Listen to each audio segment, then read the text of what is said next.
Hi అండి, welcome to my channel. Sweet potato స్టఫింగ్తో paratha bites ఎలా రెడీ చేయాలో చూసేద్దాం. వీటి కోసం ఫస్ట్ ఇక్కడ నేను 1 కప్ గోధుమ పిండి, 1/2 కప్ రాగి పిండి తీసుకుంటున్నా. ఇందులో మనం కొంచెం 1/4 కప్పు దాకా పాలు పోసుకోవాలి. కొద్దిగా సాల్ట్ వేసుకొని ఈ పిండి అంతా కొంచెం కలిపేసుకొని వాటర్ పోసుకుంటూ మెత్తగా పిండిని కలిపేసుకోవాలి. ఇలా మెత్తగా పిండి కలిపేసుకొని పక్కన పెట్టేసుకోవాలి. నెక్స్ట్ ఇక్కడ నేను ఒక 300 గ్రామ్స్ దాకా స్వీట్ పొటాటో తీసుకున్నా. వాటిని మెత్తగా ఉడికించుకొని ఇలా ముక్కలుగా కట్ చేసుకొని వేయించిన పల్లీలు క్రష్ చేసుకొని 1 టీ స్పూన్ తీసుకోవాలి.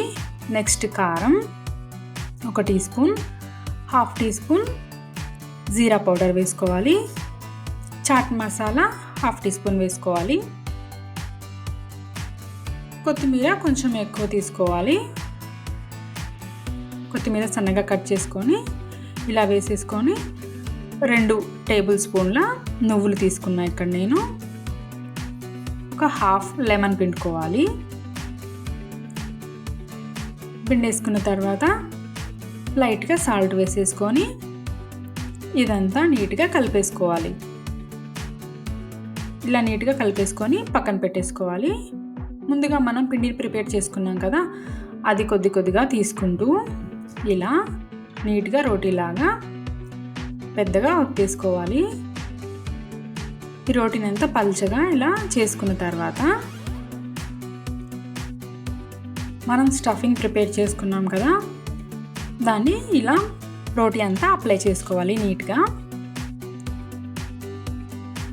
ఈ స్టఫింగ్ అంతా ఇలా అప్లై చేసుకున్న తర్వాత దీన్ని మనం ఇలా చూపిస్తున్న విధంగా రోల్ చేసుకోవాలి. మొత్తం రోల్ చేసుకున్న తర్వాత ఒక నైఫ్తో మొత్తం ఇలా చిన్నగా 1 ఇంచ్ గ్యాప్తో చిన్నగా కట్ చేసుకోవాలి. ఇలా కట్ చేసుకున్న వాటిని ఇలా కట్ చేసుకున్న తర్వాత ఇలా కొద్దిగా ప్రెస్ చేసుకుంటే సరిపోతుంది.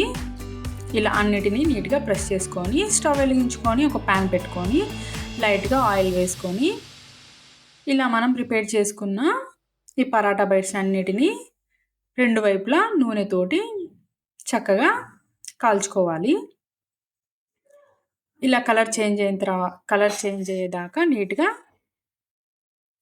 మొత్తం పరాటా బైట్స్ అన్నిటినీ ఇలా చక్కగా కుక్ చేసుకోవాలి.